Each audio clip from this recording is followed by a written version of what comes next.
morning. How the devil are you doing this fine day? Me? Well, it finally happened.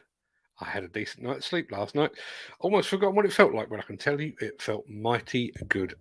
Now, there's going to be a bit of a rant at the end of today's show, even though I consider myself to be pro-environment. The thing that is currently boiling my parsnips is ultra low emission zones, clean air zones, or stealth tax areas, as they probably should be known. I'll get to all of that, and I'd love to get your take on all of that as well. In addition to all that, we have up for grabs another prize.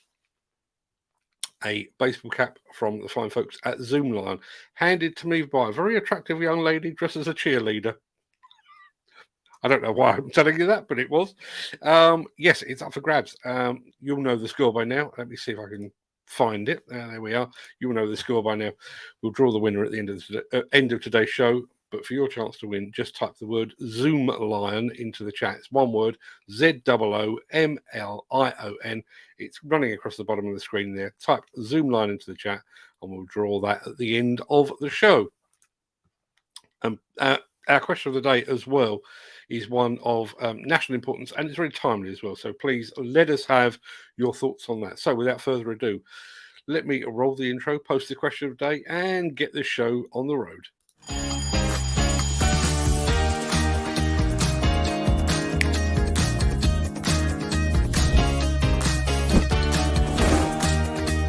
Welcome to the Breakfast Show. I'm your host, Mark Anthony.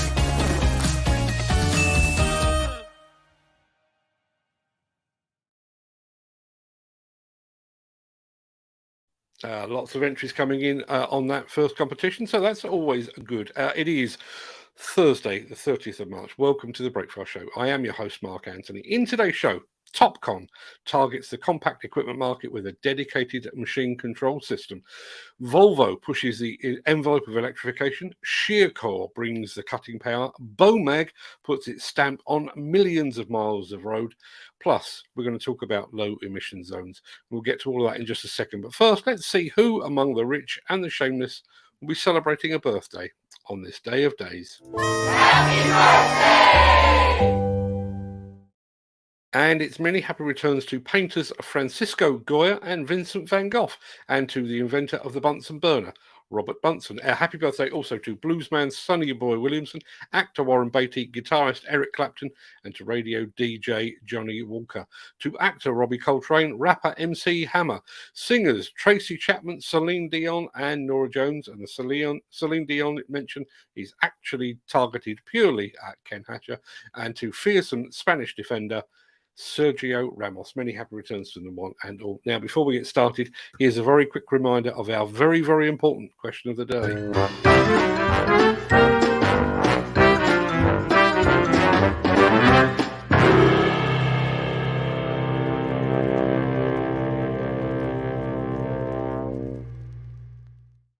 Yes, Easter is almost upon us. The question on everyone's lips right now is, who makes the greatest Easter egg? I have my own preference, which I shall share with you at the end of the show. But let's get on with the show properly, shall we?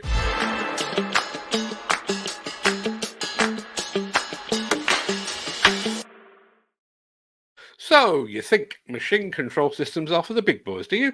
That machine control is for big dozers and big excavators working on big civil engineering projects? Well, think again, because TopCon has its eyes set firmly on the smaller end of the construction equipment market and has several new solutions that are suitable for mini excavators and skid steer loaders. And they have a price point to match. My name is Mark Jones. I'm the Senior Business Development Manager for Compact Solutions at TopCon. Compact Solutions is a new business segment for TopCon. We've been long established with machine control products, but we've never really had something that fits or is tailored strictly to compact machines. So when we talk about compact construction equipment, we're talking about skid steers, track loaders, and then we have mini excavators. We decided that, you know what, we're going to make a product that fits to those applications, to those users, because typically the previous products have been almost the same price as the machine. And what we've done with the compact solution is made a workflow. We're tailoring this for an entry level, the non-user. So the non-user now can come in and get a product from us, TopCon, that is going to allow them to measure, design, and build. So what they do is they can measure the boundaries of their job off of a tablet, the tablet computer that comes with the package. And then when they're done measuring the job, they take that tablet off the range pole and they can use the simple software to make a simple plan. When the simple plan is completed, they then take that tablet to the third piece of that, which was, I talked about measure, design, build, into the build part of that segment, where that tablet then becomes the control box on the machine. So that wireless tablet was used in all three phases. So now the operator has the design, puts it in the cab, and now works off of that. So he can see in real time in all three dimensions what his cut or fill should be for that area. A lot of, startups or smaller operations have to bring in survey costs third party. They bring somebody in. That adds up. If they can be doing these simple, they're not doing survey, they're doing layout. They can stake out their points, put in their slopes, do the things they used to do on paper digitally themselves. It's a big game changer in the fact of how many jobs they can do in a given day, month, year, week. The price point and the ease of use are usually the two no factors when somebody's looking at purchasing technology.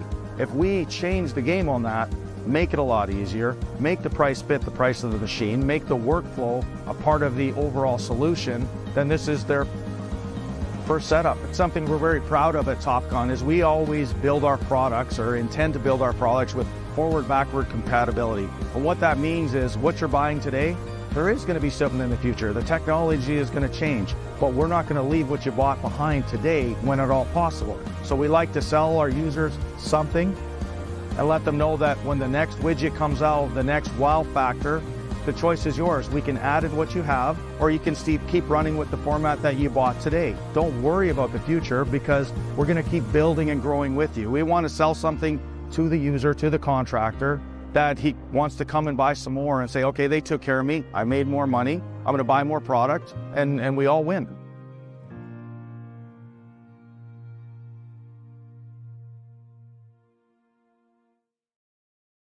Yeah, in my humble opinion, the compact end of the market is the next big battleground for machine control technology. Great to see TopCon targeting that potentially massive part of the market. Going to hop over very quickly. Gary Muirhead has just said a very good presentation, explains the system very well. Very interesting. Totally agree. Steve Williamson says, and good morning, Steve, by the way. Very good present. No, that's the wrong one. It's that one I was after. There you are. The future of what all machines will have.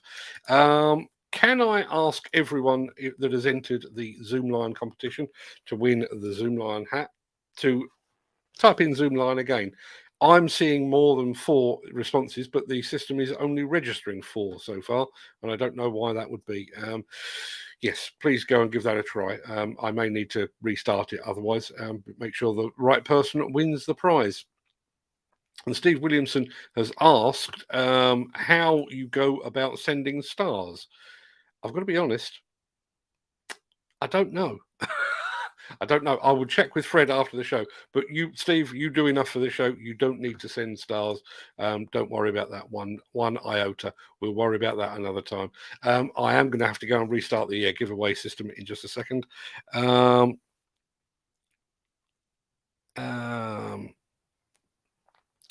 Let me have a look. Let me just throw, it is one word. It is Zoomlion, ZOOMLION. There you are. The banner is back. If anyone would like to enter that, please do so. And we will get to that at the end of the show. So we need to play one of these.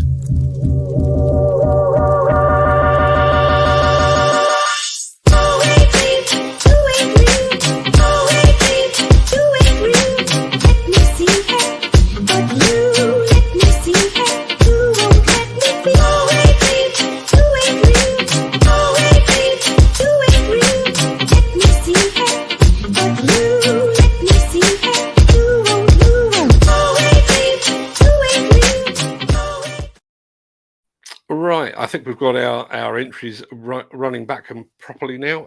It looks like we're up to 5 now. So if you are one of the 5, you're in with a shout to win the Zoomlion hat. There you are. That's what it looks like.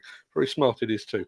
Now, here in the UK, we've already seen a growing backlash against the very notion of electric construction equipment. Our national grid is at capacity, claim some. How green is the electricity used to recharge these machines? It's another question. How long will a full charge last?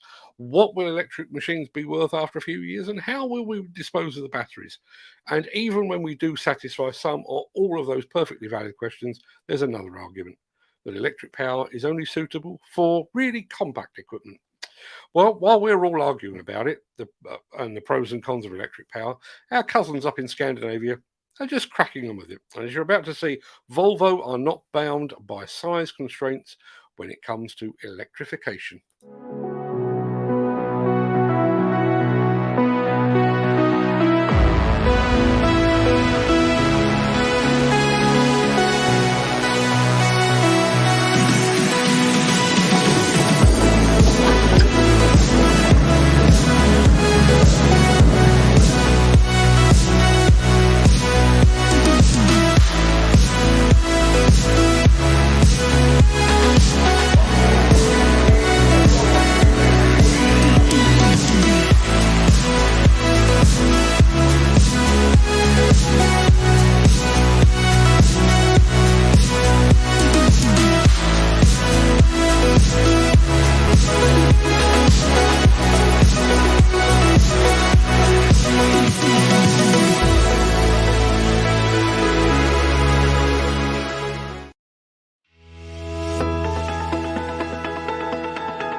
Don't know what was going on there. Something just went very, very strange with my computer, but it seems to have fixed itself.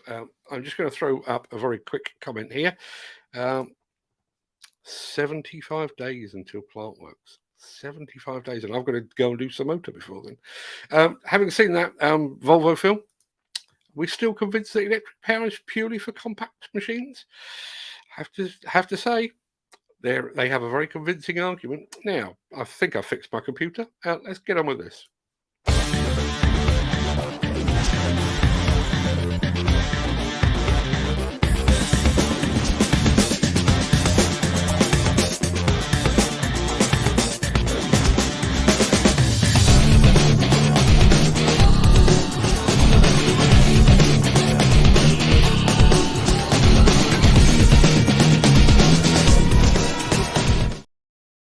Yeah, good to see Kent Demolition back in the chat today. Good morning to all the team at Kent Demolition, who actually won our prize yesterday, the Alu model, and they're now in the running for the Zoom Lion baseball cap.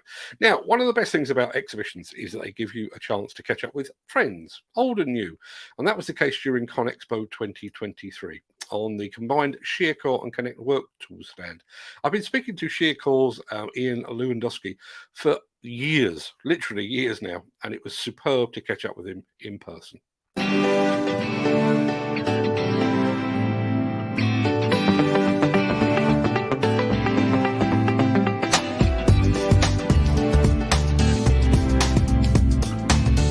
Our key product here in the booth that you're going to see is the mobile shear. It's the orange shear that I'm standing in front of. The mobile shear has been around for quite a while. I think it was really many years ago considered a luxury. Today it's very much a necessity in demolition and in scrap recycling. There are different options when it comes to mobile shears, and it's like anything, in my opinion. You're going to get what you pay for. These shears are the most desired mobile shears in the world because of the investment that we make in the design and the manufacturing process of these shears. And that doesn't come easily. That comes with a lot of experience. Very experienced designers, very experienced group of manufacturers on our floor. And I like to think on the sales and service side, we know what we're doing too, because it's something we've done for a very long time. Our shears are built to last for 10 to 12,000 hours. That's quite a bit longer than a shear that's built to last for a job. because there are options out there with other mobile shear manufacturers where they're considering that the life of that shear to be for that job. If it lasts for that job, that's good enough for the manufacturer and that's good enough for that contractor. But for us, it's not good enough. It has to last longer than any mobile shear available in the world. And how do you get there? Simply put, we have a lot of experience and passion behind our design and our product. I would buy a Fortress from Shear Core over the other options, simply put, because it's going to last longer, it's going to do a better job, and nobody's going to support you better.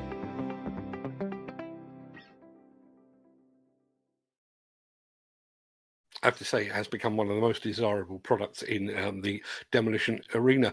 We actually shot a second film on that stand, the other one featuring my new friend at Connect Work Tools, a guy called Geordie Stewart. Good morning, Geordie, if you're watching. Geordie Stewart gets up at 3:45 every single morning. 3:45. He watches this show live from America. Geordie, thank you, but please get some more sleep, sir. We will be bringing you that film in the next few days. But first, this. Since the finance bill came into effect in April, the construction industry has seen a surge of fuel thefts. The rising cost of living has placed an additional risk of theft by employees and contractors, as well as opportunistic thieves. By using diesel dye and placing warnings of its use, you are sending a clear message that this is your fuel.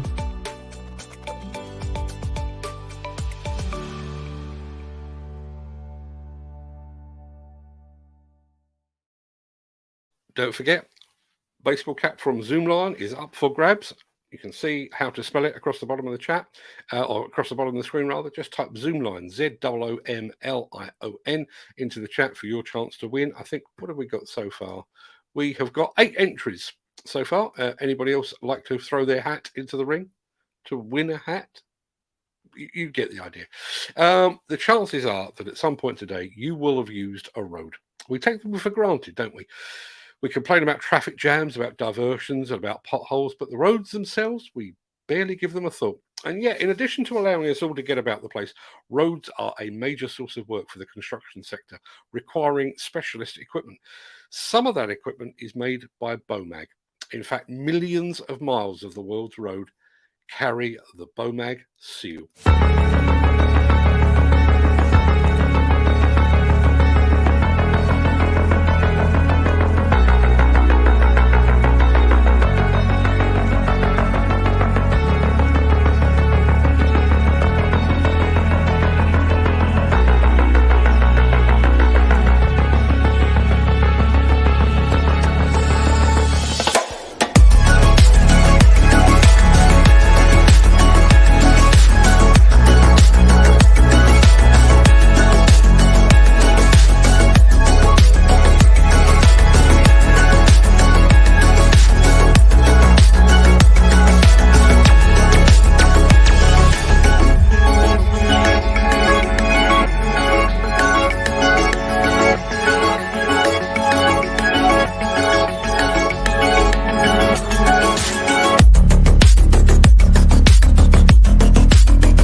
I'm going to answer a question very quickly in the chat.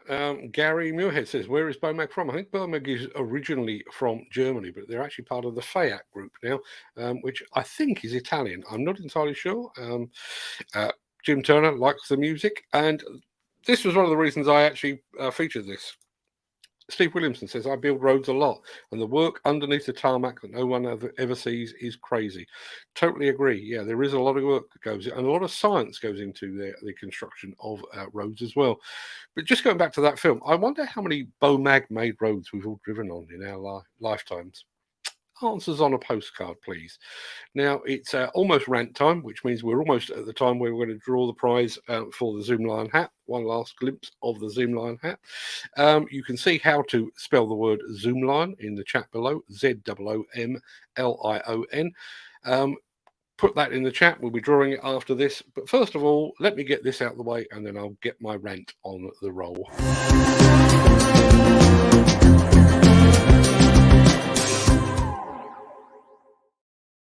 So, before we call a halt to today's show, I'd like to have a chat about emissions. In particular, I would like to talk about low or ultra low emission zones and clean air zones. About 30 years ago, in the face of growing concerns over emissions, the world agreed to take the first tentative steps on the road to net zero. In 1997, that manifested itself as the Stage 1 emissions regulations. The regulations for off-road diesel engines were introduced in two stages, Stage 1 in 1999 and Stage 2 between 2001 and 2004. Those regulations were tightened with the introduction of Stage 3A and Stage 3B regs that were phased in between 2006 and 2013, with Stage 4 coming into force in 2014. Stage 5 regulations were proposed in 2014 and became effective in 2019 for engines below 56 kilowatts and from 2020 for engines from 56 to 130 kilowatts. And now, engine and construction equipment makers are signing up to what is known as the science-based targets that are in line with the goals of the Paris Agreement to limit global warming to well below 2 degrees C and ultimately targeting a 1.5 degrees C limit. I'd like you to keep that term, science-based targets, in your mind. It'll be important in just a second. At every stage of this evolution, scientists, academics, environmentalists have studied the issue of emissions and global warming before setting their ambitious targets. Engineers have worked tirelessly to produce engines and equipment that comply with these increasingly stringent and exacting standards. And while I'm sure Greta Thunberg and her well-meaning but ultimately naive cohorts would prefer us all to abandon fossil fuels this afternoon, pretty much the entire world has reached a consensus. I say pretty much because there are a few outliers. Former President Donald Trump withdrew the US from the agreement, or the Paris Agreement, only for his successor Joe Biden to rejoin less than 3 months later. As it stands today, only Iran, Libya, Yemen, and Eritrea have failed to ratify this agreement. So this is one of those really rare occasions in which scientists have presented the evidence and set the standards, politicians have agreed almost universally, and engineers have created and continue to create solutions in keeping with those ambitious targets. Some of the smartest and sharpest minds in the entire world united behind a single goal. So how is it that a man with a law degree but no full scientific qualifications can wake up one day and just declare a great swathe of the nation's capital an ultra-low emission zone? Because that is precisely what Mayor of London, Sadiq Khan, has done. In doing so, he is seeking to extract another £12.50 per day from working families during an ongoing cost of living crisis. He's attempting to clean the air, but basically only in the air where it is financially lucrative to do so. The ultra-low emissions zone discriminates against individuals that can't afford new cars and smaller demolition and construction companies that can't afford new equipment. It is estimated that the planned expansion of London's ULEZ, Ultra Low Emission Zone, will cost around £400 million. The majority of that will be spent on cameras to ensure that motorists pay their daily levy. That £400 million could buy 1,000 new electric buses to make an actual contribution to the environment. Instead, the Mayor and Transport for London are proposing a Big Brother style surveillance system and a stealth tax on London's road users and businesses. Now, before anyone suggests that this is a London-centric issue, bear this in mind. There are currently 7 UK cities with designated clean air zones. Those are Bath, Birmingham, Bradford, Bristol, Portsmouth, Sheffield and Tyneside, which includes both Newcastle and Gateshead. A future clean air zone for Greater Manchester is currently under review. All of those are currently targeting buses, coaches and taxis, although some extend to include vans, cars and possibly even motorcycles as well. So this is just the thin end of the wedge. We can expect to see more of these in the months and years ahead.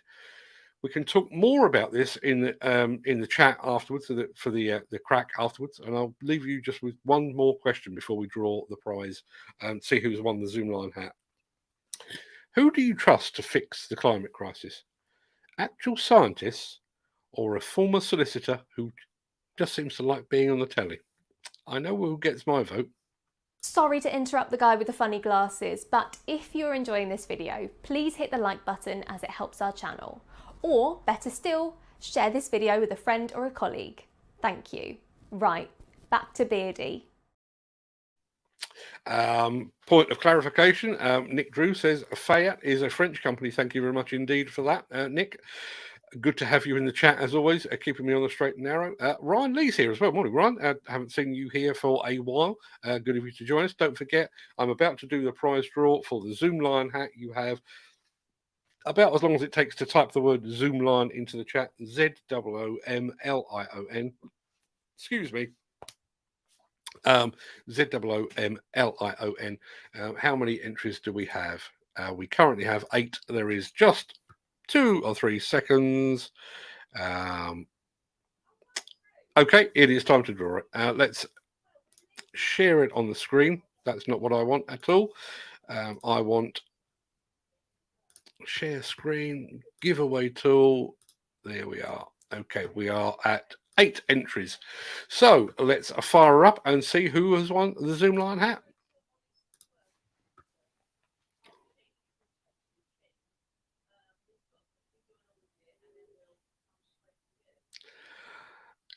Dan, your man, 360 degrees.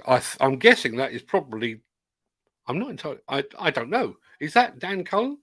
Are you watching on YouTube now, Dan? I don't know. Whoever you are, please let me have your address and I will get this in the post for you today. Thank you very much indeed. He also says, I preferred the old text. I don't know quite what that means. If anybody's got a clue, please let me know. Let me switch that off before we crack on with what is remaining of this. I can kill that as well. But congratulations, Dan. You are now the proud owner of a Zoomline hat. And yes, apparently it is Dan Cullen. He is here incognito. Either that or he's been kicked off Facebook. I don't know. One of those. Now, let me roll this one and then we'll draw a line in the sand, shall we? No, we've already done the subscribe thing, haven't we? Yeah. So, oh dear. Too much sleep last night, maybe. That pretty much wraps up the main part of this morning's show. I'm going to roll the outro in just a second before leaping gazelle-like over into the chat to see what you're all saying today. If you can't stick around for that, then please stay safe. Look after yourself, your family, your friends, and your colleagues. Have a great day. Thanks for watching. If you do have the time and the inclination, however, I will see you on the other side of this for the Craic. And now I've pressed the wrong button again. It's time for me to go and have a lie down, I think.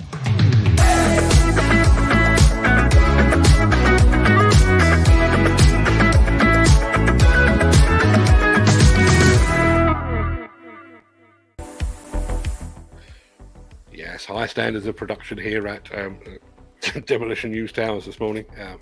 Yeah, feeling a bit sleepy. Been complaining about lack of sleep and now I've had too much of it. But good morning, everyone. Thank you very much indeed for being here. I'm going to go right back to the very beginning. I'm fairly sure that Steve Williamson was first off the mark. Morning, Steve. Thank you for joining us and welcome. Who was second off the mark? Gary Muirhead. Morning, Gary, and morning, gang, as he says there. Thank you very much indeed. Ken Hatter is in the house as well, and happy Celine Dion birthday. I don't know if you celebrate down in Wales Celine Dion's birthday, but that one was dedicated to you, Ken. Mark Whiting's in the house as well. Morning, Mark. Thank you very much indeed for being here. Steve Williamson, how do you send stars? I don't know. I don't know. I've already said I'll have a word with Fred. basically there are numerous systems on these various social media platforms where you can help support the channel.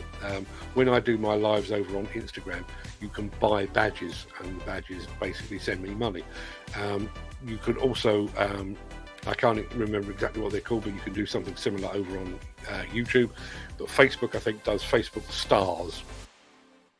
But I've never bought any stars for anyone because I don't actually watch anything on Facebook, so I've no idea how it works. But I'll ask and I'll let you know. But Steve, please don't buy any. Not that your contributions are not welcome, but you are here every day, and that is plenty for us. Dan, your man, who goes on to win the hat, says a morning. And he also says, top of the morning, guys. Thank you very much indeed for that. Nick Drew is in the house. Thank you for coming to my rescue on Fayat. And good morning, Nick. I hope you're fitting well. 75 days till plant works. Are you ready? Nope, me either. There are our various entries for the Zoom Lion competition. Lots and lots of those. Now, as I said, the most important question of the day: who makes the greatest Easter egg? Back in the day when I was a child, I would have said, without a shadow of a doubt, without a moment's hesitation, Craic. Despite the fact that Craic chocolate back in the day used to make me cough a lot. But now, and I don't know whether this is a tribute, my dad always liked a Smarties Easter egg. And as I've got older, I've discovered why. So Smarties all the way. Don't send me Smarties Easter eggs. I'm not pleading for Easter eggs. My diabetes would not thank me for that one bit. But Smarties Easter eggs. If anyone's got anything more to add on that, I'll listen to your arguments, but I would almost certainly disagree. Jim Turner's in the house as well. Morning, Jim. Thank you for being here, and I'm glad that you enjoyed the tune on the Bomag film. Tony Goddard's back as well. Morning, Tony. Thank you very much indeed for being here. Watching over from LinkedIn by the looks of it. See, Ken Hatcher, I can see where you're coming from. Thornton's do make very good chocolate, but it's a bit too upmarket for me. There are certain things I think that are better cheap. Chinese takeaways, as an example. I would rather have a cheap, down and dirty Chinese takeaway than one from some fancy schmancy restaurant. And chocolate is the same. Yes, you can go and spend 10 quid on a bar of chocolate, but give me a Mars bar any day of the week. Just my personal opinion. Good morning, Mark, says Mick. Morning, Mick. I hope you've got a contribution to our Easter egg discussion. Steve Williamson is also going with, you guys have got very, very upmarket tastes. But then again, your taste is not quite as upmarket as Jim Turner. Fabergé. Okay, Jim. I'm sure they're fantastic. Not sure I'd want to eat one, though. Question today: any chocolate egg from Switzerland? They know how to make chocolate. They really do. Yeah, they really do. And the Belgians as well. Although again, I will say with the Belgians, it's a bit poncy. Bit poncy for my taste. Maybe it's because you can take the man out of the council estate, but you can't take the council estate out of the man. Maybe that's what it is. Rattling through, there's more entries there for the competition. I don't understand why no one has incorporated an iPad into the machine.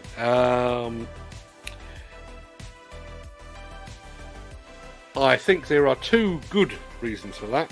One, I think they would be a very, very good reason to break into a machine and steal the iPad, assuming it was left in overnight, which you can guarantee that somebody would do. But I think the biggest thing is the constant updating. I've mentioned this on the show before, and I've mentioned it on other shows as well.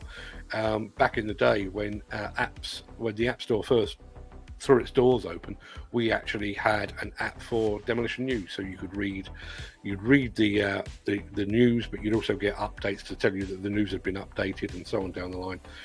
And we developed that for what was then the current iOS.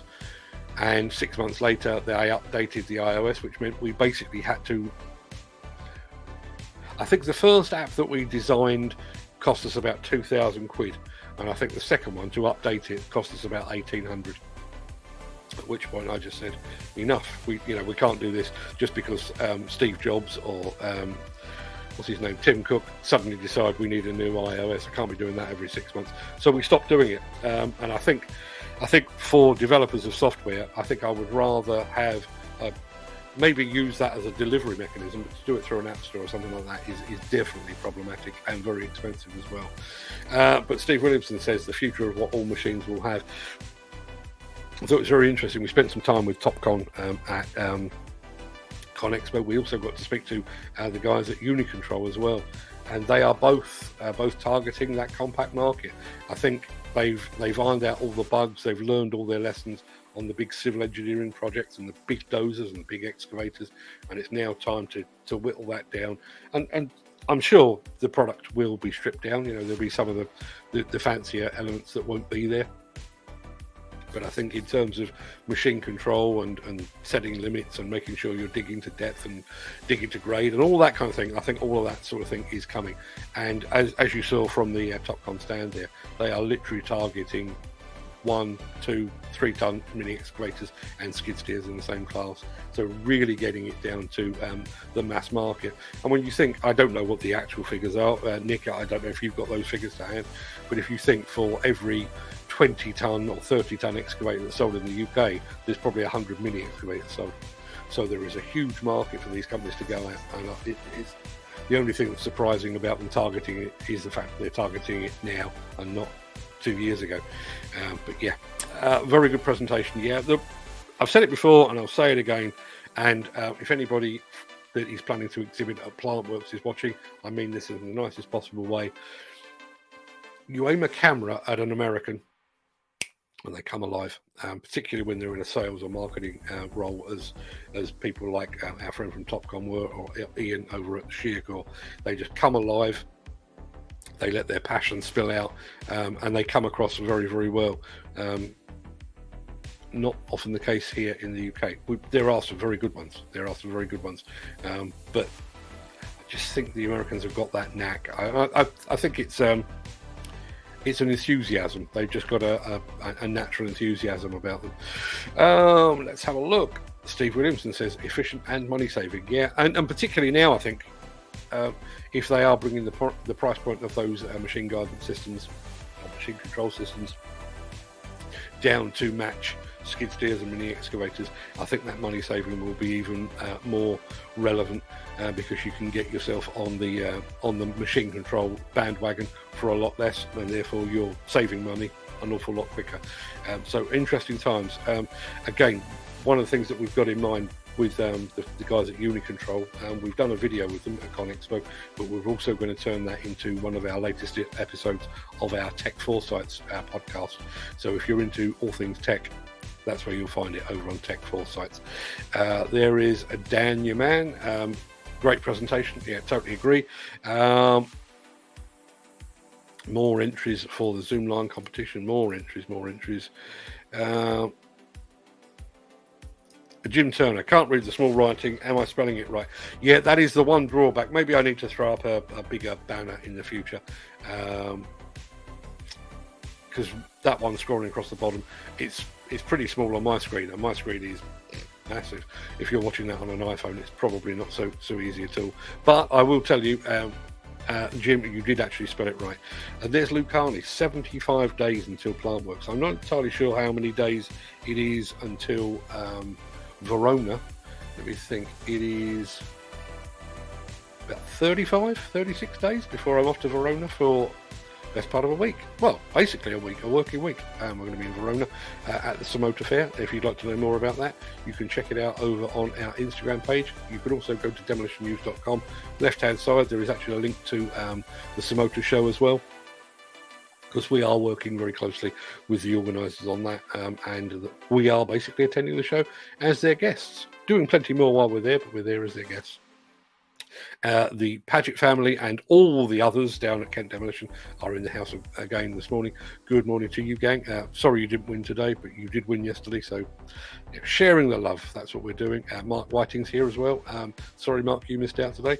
How is everyone doing today, says Dan, your man. Dan, I am doing absolutely dandy right now. Proper night's sleep and literally it was woken up by the alarm, which has not been the case for quite some time. So yeah, doing well here. I hope everybody else is doing the same.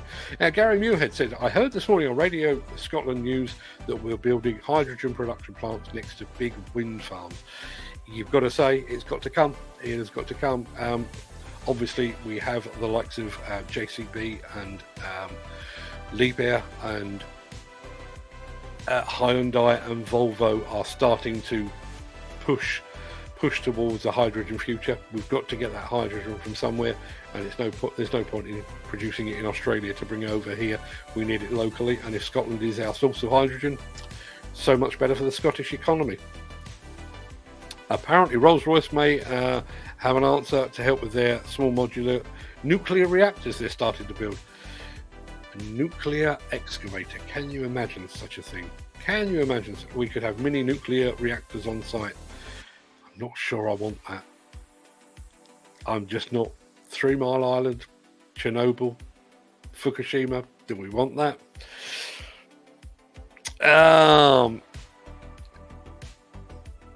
Love the way the Americans say mobile. Yeah, there was an awful lot of that over in America.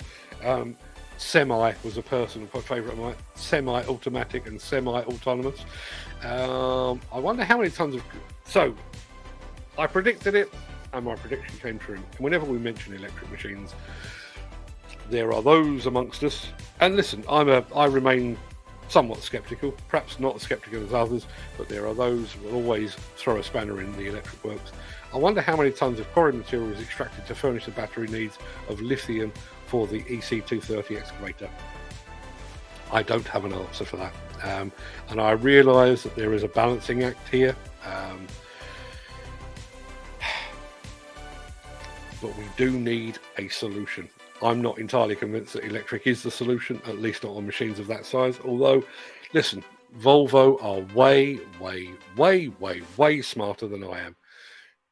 If Volvo think it's a good idea, the chances are it's a good idea. That's all I'm saying on the subject. Dan Cullen says, not into electric machines, not interesting, but they are the very cutting edge of technology. And I am aware, we do give quite a bit of airtime to the electric machines, and it's purely because of novelty value. As far as this show is concerned, one of the things that we try to do is to bring you news of the latest and greatest. And the latest over the last couple of years has tended to be electric powered, because that's the way large parts of the market are going, and we'll be doing more of that. I'm just going to remind everyone we do have a new show, a Friday afternoon show coming down the pipes, but it won't be until the 14th of April. That will be Construction Equipment News live on a Friday afternoon, 1 p.m. Wherever you're watching this, it will be live there, but we've had to push it back a week because I've got something on Friday next week. There's Steve Williamson talking about roads.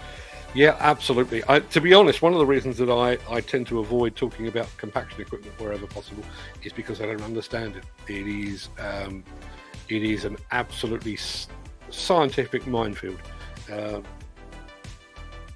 I understand the idea of vibration and frequencies and everything else, but the sheer science that goes into making a base course upon which to put an intermediate course and then to put a wearing course on top, there is an absolute science there, and it passes me by completely. Where is Bomac from? I think we now know they are German, but they are owned by a French company. Thank you very much indeed for the update on that, Nick. Jim Turner enjoyed the tune. I had no input on that whatsoever. Great video from Bomag. Great kit too. Yeah, absolutely. Listen, there are other names in the compaction equipment market, but I think when most of us think rollers, we think Bomag. Let's have a look. Tony Goddard, not sure if he's already left, but got to go. Have a great day all. You too, my friend. Thank you very much indeed for being here.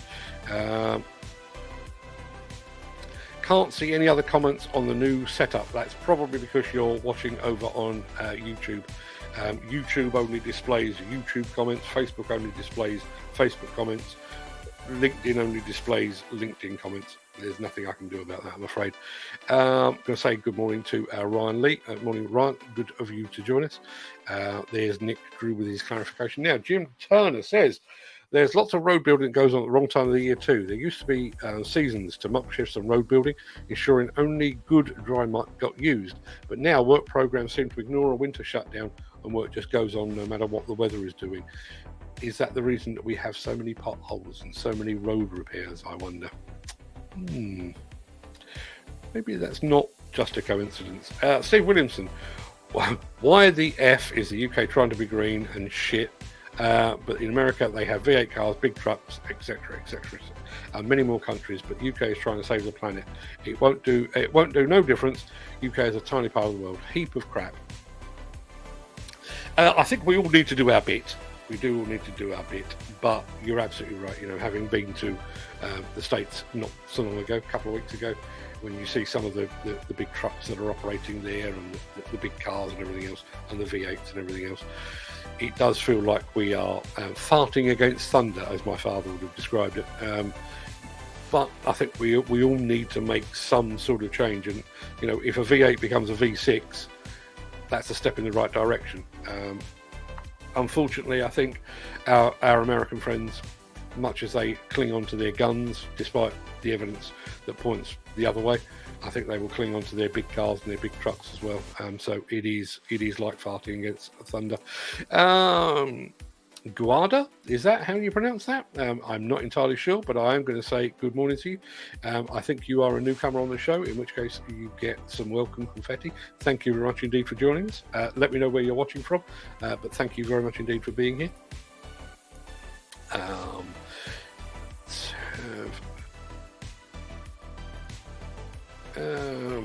Now I've lost my train of thought completely.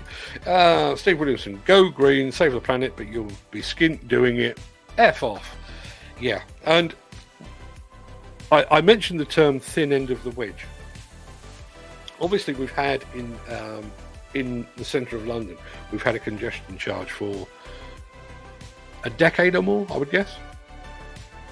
And then our friend Sadiq Khan Sadiq Khan decided they would have an ultra low emission zone right in the middle of London, which, you know, if you were driving a car of a certain vintage through London, they were going to charge you £12.50.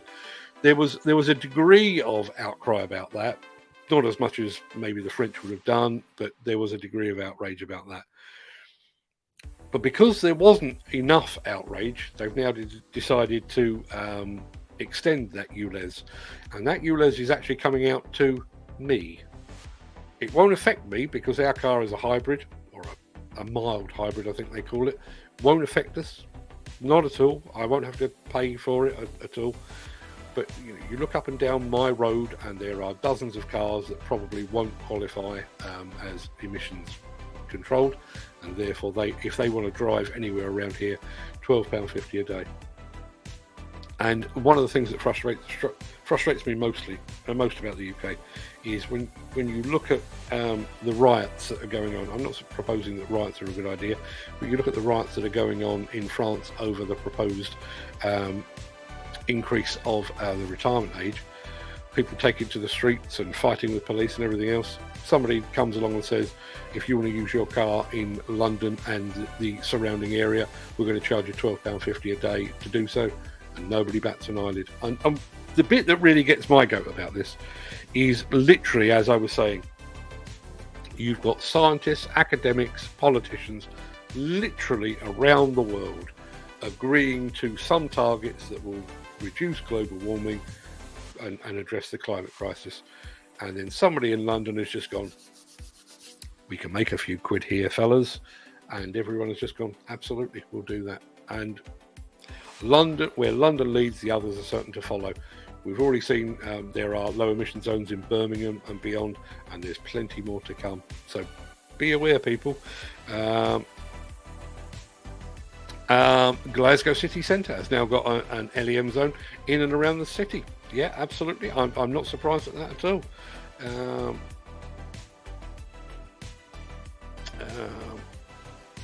Messages coming in right, left and centre here. Let's have a look. Well done, Dan, says Gary Muirhead.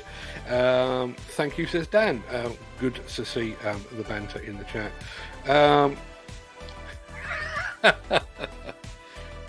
I'm going to take a wild stab that, despite the spelling there, that is batshit crazy. Watching over on YouTube. Don't think we've seen you here before, but since you are here now, there you are. Preach it, son. Thank you. I do my best to do precisely that, but thank you very much indeed for your comment. Let's have a look. Where are we? Mick Dalton says, "I'm afraid I have no sympathy for the clean air problems that have beset London. To hell with the metropolitan elite of the capital, and let's spend any spare cash north of the Watford Gap."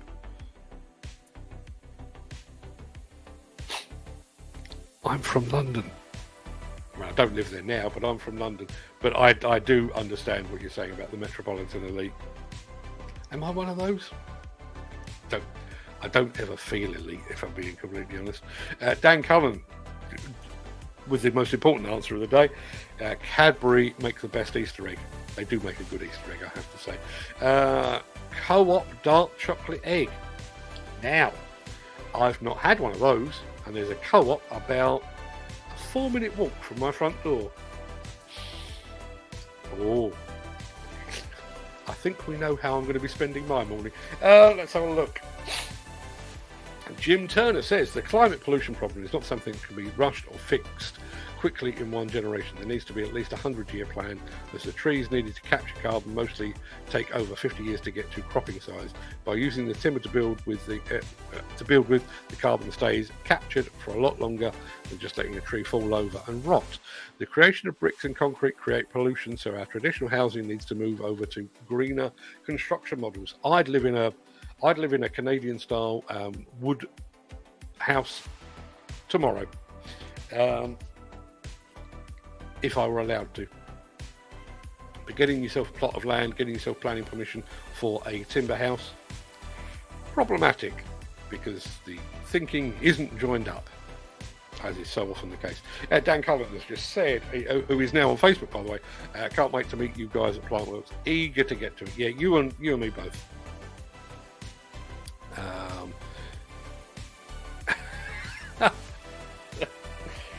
Gary, it's like you're logging every aspect of my life. How is fantastic Mr. Fox? Is he still on the shed roof? He wasn't this morning, but he was yesterday. He has become a bit of a regular. To the point, I realise this is probably wrong.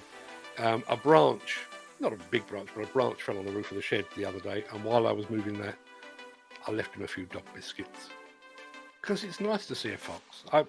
They're a dog. I've already got 2 dogs, and every once in a while I have 3, and I love it. Diesel cars emit vastly more nitrogen oxide than petrol cars, which is why their owners are now being charged to drive older ones in London and other cities, says Mick Norton. They are being penalised for doing what the Labour government encouraged them to do. Yes. And I was among them. As I say, we have a hybrid car now, but our previous one was a diesel. And we bought a diesel because at the time it was financially sensible to do so, because diesel was cheaper. Not the case anymore. And is it cleaner? No, it isn't. How can I get in touch with Kent Demolition to advertise jobs on my Demolition WhatsApp group for demo operatives?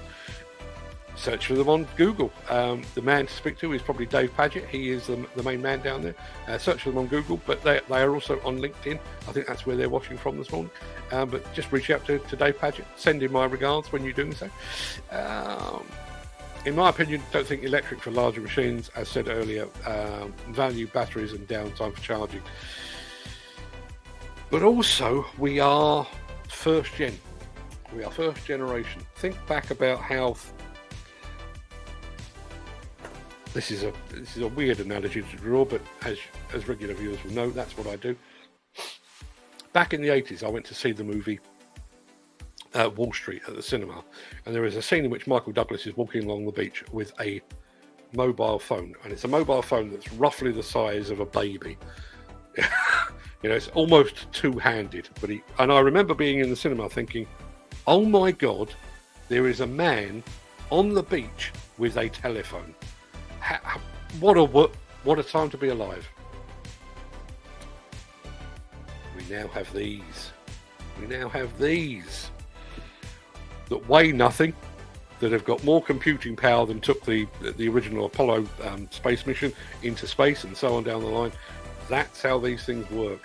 So we're pushing the bounds as it feels at the moment with the EC230 from Volvo. Give it another 5 years. What will electrification look like then? What will hydrogenization look like by then? This is just the beginning, people. There's guys at my jobs, took them 8 weeks to do 150 meters, just slow and lazy, unbelievable. Listen, we've all worked with those. I love it when Greenpeace go out to oil rigs to protest, and they're standing on a big diesel burning boat during the process. Yep. And Steve Williamson and I, not together, obviously. I'd love to live in a log cabin. I'd love to live in a log cabin too. Yes, I really would. And it's not. Yes, it is partly sort of the romance of the log cabin and everything else.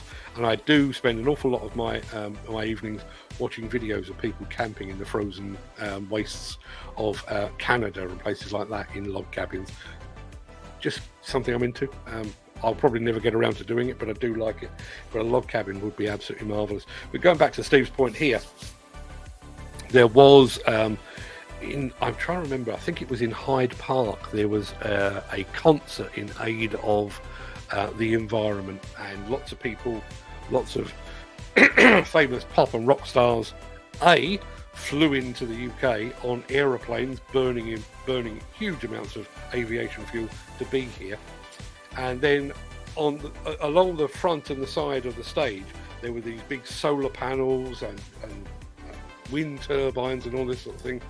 But the stage lighting and the power for things like electric guitars and the amplifiers sat out the back was half a dozen Caterpillar generators, all running on diesel.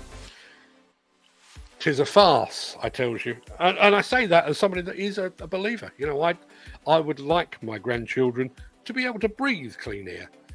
To be able to go to school without having to swim there because of the rising tides and rising sea levels and stuff. I would. But I think, as I said earlier, I am more than happy to abide by science-based targets.